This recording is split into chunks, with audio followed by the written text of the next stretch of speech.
Dossier de presse, article écrit par Liliane, pseudonyme, intitulé Chez les amis de René Guénon, en islam chez Abdelwahid Yahya, paru dans l'Égypte Nouvelle le 22 janvier 1954. C'est une réunion à laquelle je me rendais par curiosité. En effet, l'objet lui-même en demeurait l'aliment. Je n'ai jamais connu René Guénon.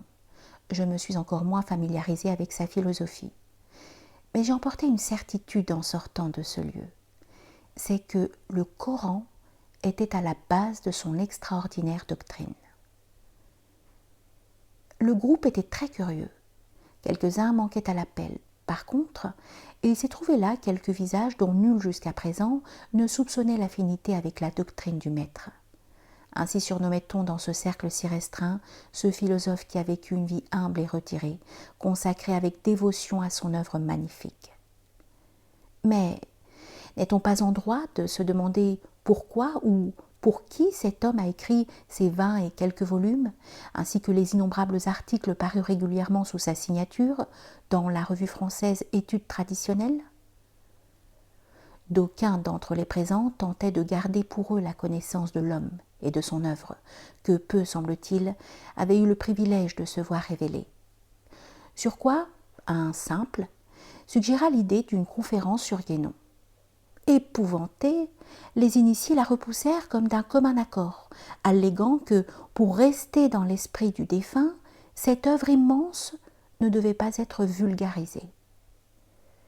Mais, osa s'écrier ahuri Robert Blum, il ne s'agit pas de la vulgariser, mais de la faire connaître tout simplement. En dehors des initiés, personne ne comprenait cet hermétisme. Ce désir de huis clos autour d'une œuvre écrite et publiée, donc à la portée de tout le monde, de ceux du moins capables de la comprendre.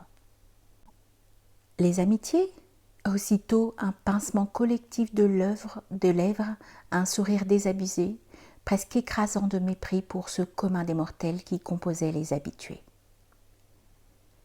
Cheikh Abdelhalim Mahmoud, professeur à l'Azhar, crut l'instant venu d'annoncer qu'il s'était permis d'inclure, de sa propre initiative, il était vrai, mais c'était un premier pas, l'étude de Guénon dans le programme théologique de l'année en cours. Comme les élèves semblent vivement s'y intéresser, j'ai l'intention, ajouta posément le distingué professeur dans un excellent français, de réunir de nombreuses notes en vue d'écrire un livre sur la vie et l'œuvre de René Guénon. Ici, Madame Mamdou Riyad, Marie Cavadia, intervint. Il était juste que l'on s'occupât de l'œuvre d'un homme qui avait tant fait pour l'Égypte. C'est lui qui avait appris aux musulmans à lire le Coran. Convertie à l'islam, à l'exemple de Guénon, elle soutint, en un exposé bref et passionné, que le maître, avant de s'engager dans aucune voie, les avait consultées toutes. Il avait tour à tour entrepris le soufisme, le taoïsme, l'hindouisme, etc. et s'était fixé délibérément sur l'islamisme, comme sur la plus récente révélation au monde d'une existence divine. Quant à la bibliothèque, ce patrimoine sacré qui nous reste de René Guénon, dit-elle, j'ai fait mon possible pour que le gouvernement s'assure la possession de ces rares documents. Car il n'était pas question que sortit d'Égypte ce joyau rare, ou qu'on laissât tant de trésors s'éparpiller au vent d'enchères douteuses. Non, je ne me suis sérieusement inquiétée que de la prospérité de cette bibliothèque revint au gouvernement égyptien, lequel ne fera que la déplacer telle qu'elle pour la mettre à la portée de tous les fidèles de la pensée de Guénon. Les amis de René Guénon ont su également gré à M. Igor Volkov d'avoir procédé à la tâche ardue de l'inventaire des multiples rangées de bouquins, de vieux manuscrits, des journaux jaunis par le temps, des livres lustrés par les années et les mains sans cesse présentes de l'un des plus grands métaphysiciens des temps modernes. Avec messieurs Katz et Moscatelli, M. Igor Volkov est un des monopolisateurs du produit Guénon, dont la formule veut être gardée aussi secrète que la bombe A ou la bombe H.